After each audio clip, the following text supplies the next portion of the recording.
સરસ, ઘરેથી આટલી સરસ તૈયારી કરીને લાવ્યા છો. ચાલો હું થોડાક રંગના સ્પેલિંગ પૂછી લઉં. ગુલાબીને શું કહેવાય ઇંગ્લિશમાં?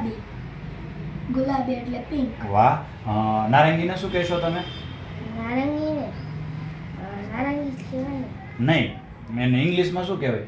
ઓરેન્જ. ઓરેન્જ કહેવાય. પછી કાળું હોય તો? બ્લેક. સફેદ હોય તો? વ્હાઈટ. વ્હાઈટ નો સ્પેલિંગ કોણ બોલશે? બોલો. WSTE. ફરીવાર. WSTE. કંઈક ભૂલાઈ ગયું. WHIT. પછી ગ્રીન નો સ્પેલિંગ બોલો છો. GREEN. ઓકે, બ્રાઉન નો બોલો છો. B બોલો બોલો. BROWS. ઓકે, પછી મને એક ઓલા આર્ટિકલ કેટલા આવે એ શીખવાડો ને. આર્ટિકલ કેટલા આવે? આર્ટિકલ. કેટલા છે article? AIOU. આર્ટિકલ કેટલા? બે. કયા કયા? એન નો ઉપયોગ ક્યારે કરશું આપણે? હા, સ્વર આવે ને સ્વર હોય ત્યારે. સ્વર કેટલા છે? 5. તો 5 સિવાયના બાકીના શું કહેવાય? વ્યંજન. સ્વર કયા કયા છે કયો તો? FEIOU. ખૂબ સરસ. ચાલો પછી મને એક બાઇસિકલ નો સ્પેલિંગ કયો તો? BICYCLE.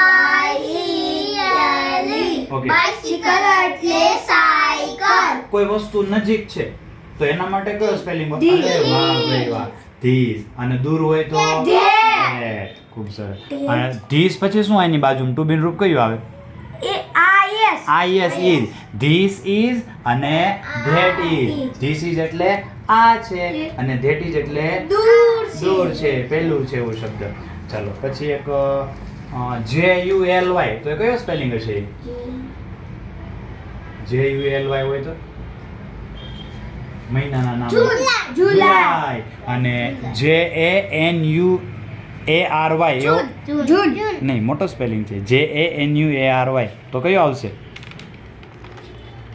ચાલો નથી, જાન્યુઆરી આવે. પ્રાણીનો અવાજ કયો? ગ્રન્ટ એટલે? ક્રો એટલે? બ્રે એટલે? બ્રે ભૂંકવું. મ્યુ એટલે? સરસ. પછી કોક એટલે શું થાય? કુકડો. કુકડાનો સ્પેલિંગ બોલો તો. Okay. પછી ગાય ને શું કહેવાય? બોલો સ્પેલિંગ.